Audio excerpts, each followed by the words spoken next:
పూజలు చేస్తే ఆరోగ్యం నయమవుతుందని భార్యను నమ్మించాడు భర్త.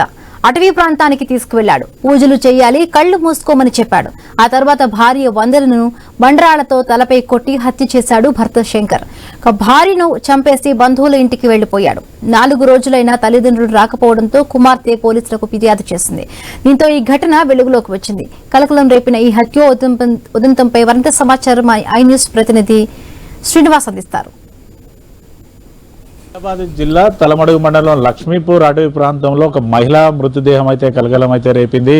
స్థానికంగా ఉన్నటువంటి గ్రామస్తులు మహిళా మృతదేహాన్ని గుర్తించిన అనంతరం అయితే స్థానిక పోలీసులకు సమాచారం అయితే అందించారు. అక్కడికి చేరుకున్నటువంటి పోలీసులు మహిళా మృతదేహం గురించి పూర్తి స్థాయిలో విచారణ చేపట్టగా గత 2 రోజుల క్రితం ఏదైతే తలమడుగు పోలీస్ స్టేషన్లో రికార్డ్ అయినటువంటి మిస్సింగ్ అయినటువంటి మహిళా మృతదేహంగానైతే పోలీసులు అయితే గుర్తించారు.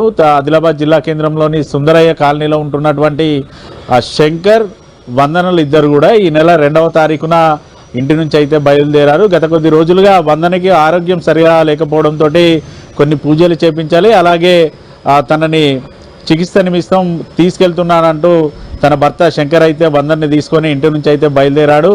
2వ తారీఖు వెళ్ళినటువంటి ఇద్దరు కూడా ఇంటికి తిరిగి రాకపోవడంతో అయితే వందన కూతురు ప్రియాంక స్థానికంగా పోలీస్ స్టేషన్లో ఫిర్యాదు అయితే చేసింది. గత 4 రోజుల నుంచి కూడా తన తల్లి కనబడడం లేదు, పూర్తిగా అసలు ఎక్కడికి వెళ్ళింది అనేది కూడా తమకు తెలియడం లేదంటూ ఇటు పోలీసులకు అయితే కంప్లైంట్ చేసిన సందర్భం అయితే ఉంది. ఈ నేపథ్యంలో పోలీసులు అయితే విచారణ చేస్తుండగా లక్ష్మీపూర్ అటవీ ప్రాంతంలో చనిపోయినటువంటి మహిళ వందనగానైతే ఇటు పోలీసులు అయితే గుర్తించారు. అనంతరం శంకర్ని అదుపులోకి తీసుకొని విచారించగా ఇటు శంకర్ అయితే పూర్తిగా తను చేసిన ఘాతుకాన్ని అయితే ఒప్పుకున్న పరిస్థితులు అయితే ఉన్నాయి. అయితే గత కొద్ది కాలంగా శంకర్ భార్యపై తన భార్యకు వేరే అతనితో అక్రమ సంబంధం ఉందనే నెపంతో తనను హతమార్చడానికే ఇటు వైద్యం పేరిట అడవికి తీసుకెళ్లినట్టుగానైతే చేస్తుంది. అయితే వందనకి ఎటువంటి అనుమానం రాకుండా మొదటగా పూజలు చేయాలి, పూజలు చేస్తేనే నీ ఆరోగ్యం కుదుటపడుతుందంటూ కూడా వందనకైతే చెప్పి ఒప్పించిన తర్వాత లక్ష్మీపూర్ అటవీ ప్రాంతానికైతే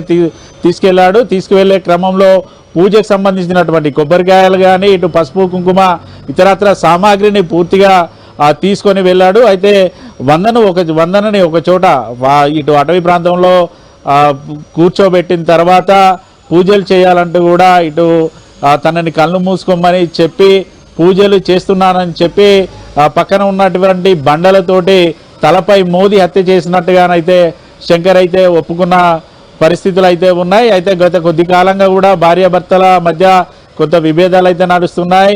అక్రమ సంబంధం నెపంతో శంకర్ తరచూ వందనతోటి గొడవ పడుతూ ఉండేవాడని ఇటు స్థానికులు కూడా చెప్తున్న పరిస్థితులు అయితే ఉన్నాయి.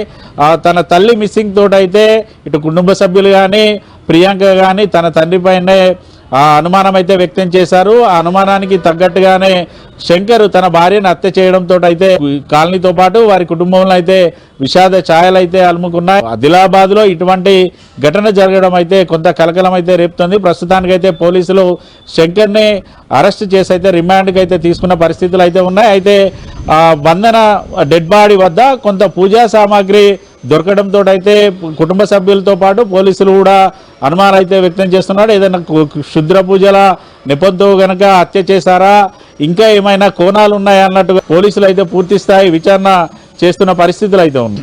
కెమెరామెన్ రమేష్తో శ్రీనివాస్, ఐ న్యూస్, ఆదిలాబాద్ జిల్లా నుండి.